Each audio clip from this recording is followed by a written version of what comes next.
بشكل عاجل ومفاجئ، خوان كارلوس أوسوريو يستدعي لاعب الزمالك للمشاركة في البطولة العربية مع الفريق.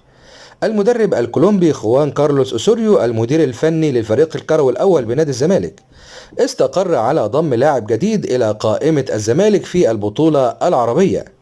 نادي الزمالك وكما يعلم الجميع موجود الآن في السعودية لخوض منافسات البطولة العربية للأندية والمسمى بكأس الملك سليمان، وقرر المدير الفني الكولومبي استدعاء لاعب جديد للمشاركة مع الزمالك في هذه البطولة، حيث قام خوان كارلوس أوسوريو باستدعاء مهاجم فريق الشباب مواليد 2003 اللاعب محمد صلاح زكي، وذلك للانضمام إلى قائمة الزمالك في السعودية للمشاركة في البطولة.